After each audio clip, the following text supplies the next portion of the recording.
So how are you doing today? I'm good. I'm hot. Hot. Done loads of interviews. I know. But congratulations. I'm already hooked. I'm like 3 episodes in and I'm already hooked on this TV series. Good. I was wondering if we could start by just talking a bit about your character and who you play. I play Florence de Régnier, and she is basically a 17th century influencer. So she's got all the attributes of someone who might be very powerful on TikTok or Instagram in the current climate. She's very fashion forward. She's quite self-serving. She manipulates people into sort of doing and saying and buying whatever she thinks they should. And she's a bit of a bitch, actually. But she's quite hilarious. I don't think if I met her in real life, I would be friends with her. But I like looking at her. I think she's funny in the show because she's sort of, she adds a bit of colour to the whole thing, doesn't she? Absolutely. I love her. I love your accent that you use for when she gossips as well. How did It's you a decide bit on different. that? It's so good. I was like, I need to, because the way you say pussycat, I was like, I'm obsessed. Meow. So how did you decide on those little intricacies of her, like her accent and like how she's going to hold herself? Well, it was like, obviously the director, Leo, was amazing to work with, and Harriet's writing. The words sort of are they direct you automatically. So there was that, and also I think my energy and chemistry with Catherine Wilder, who plays Eloise, my best friend, really brought something out of me that maybe I didn't even expect until I met her.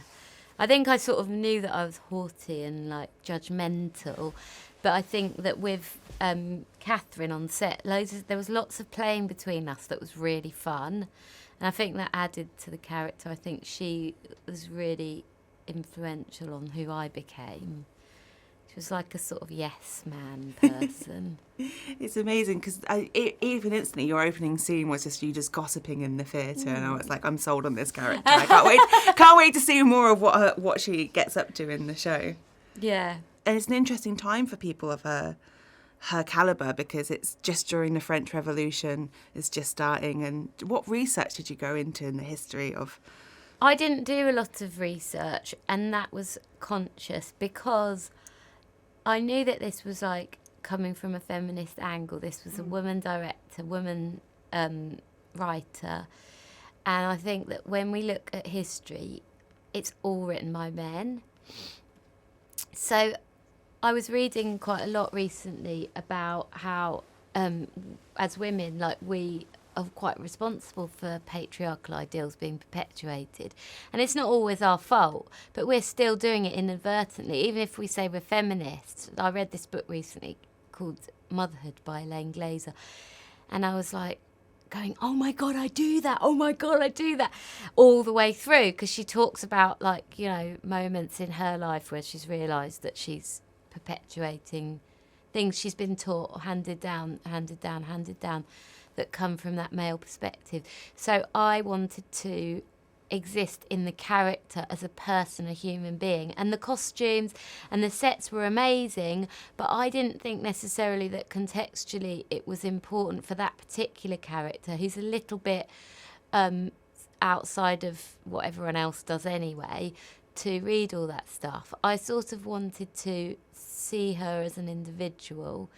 Obviously, I know, loosely about that time that women were sort of downtrodden and that she wouldn't have had much power in a forward-facing sense. But in reality, in this particular character, she does do with what she can with the little power she has, and whatever she has, she makes it monstrous.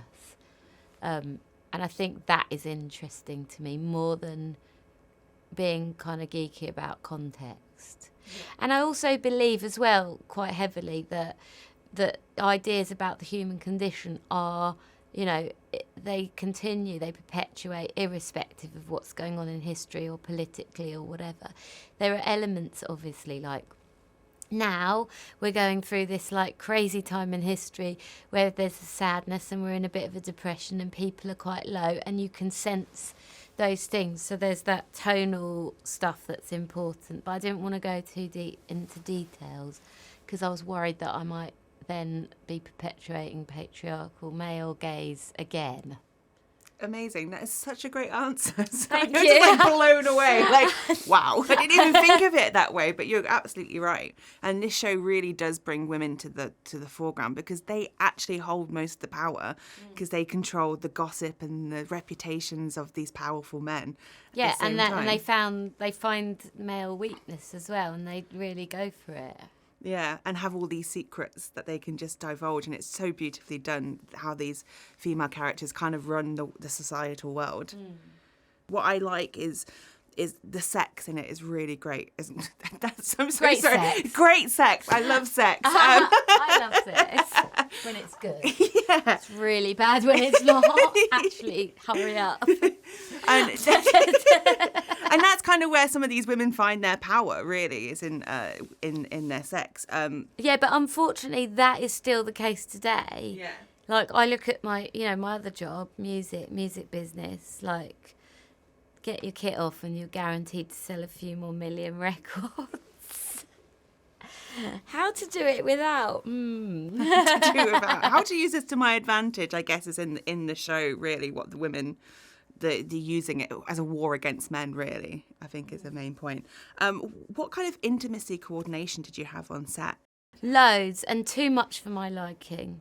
Yeah. Because I was like, guys, I was actually looking forward to this, and now I've lost my erection. They just keep, are you okay with that? Are you okay with that? Well, I was until you popped in. This was the most fun I've had in ages. I'm 4 months postpartum. I was not feeling very sexy. But I also had completely resigned myself. I think anybody who's had a child knows that your body's not yours. And it didn't belong to me anyway, so I was basically numb from the neck down, so I didn't really need intimacy coordinators. Oh, no. And what was it like working with Nicholas on those scenes as well? He's brilliant. He's so... lovely. I think the problem with me and Nicholas was that there was a lot of giggling and laughing because we're both mischievous. So, but they were fun. I mean, he said that he had a laugh with me doing them because it was less serious. I mean, I was just like literally ice breaking all over the place because I just don't like that uncomfortableness of like, I just think if you're going to do it, just go for it in life. And that's just my general vibe. And I don't knock anyone who's not like that. Yeah. But I also have not come from like a trained acting background. So if I snog you, I've got to actually snog you because I don't know how to pretend to snog you. Yeah. I don't know if there's a difference. But like acting snogging and actually snogging, I was like, I'm just going to make out with you. Is that okay? So yeah. That's great. Amazing. And I know you spoke a bit before that you didn't really care about the costumes, but your costumes are amazing. What was it? I didn't care. I think like it didn't matter to the developing your character. Oh yeah, no, it was like on top. No, I was saying like the character was irrespective of period. It's like universal themes. Yeah. But I think that she, the way that I speak, the affectations of all of that, and the urgency of stuff was affected by, needing a corset and knowing that if I wanted to have a wee, I'd have to take an hour. And I think that probably was the case in that time. Like, I think conversations were probably quite rushed because they probably all just needed a wee all the time. And I would no doubt expect they all stank and at times maybe even weed in their clothes because they were having a great chat. Yeah. I mean, probably, yeah. Yeah, no doubt. I mean, people, there was a lot of illnesses back then we don't have now, and largely down to hygiene. Yeah. And they still had lots of great sex. Did they? Possibly. Or were they pretending? And what was it like filming in the Czech Republic in these grand palaces? I'd never been to Prague before we shot, and it was unreal because we went, during lockdowns and everything, so it was absolutely derelict. Prague was not full of any tourists, and it was sort of like open to us to explore, and really quite amazing. Incredible. Yeah, it's still like you're like in the 17th century there. Amazing. Well, thank you so much for talking with me today. You've been an absolute pleasure. Thank you. Nice to meet you. Ladies and gentlemen, you're watching Hey You Guys! Hey You Guys, huh? Hey, you guys. Is that from the Goonies? It is indeed, yeah. Nice. Hey You Guys!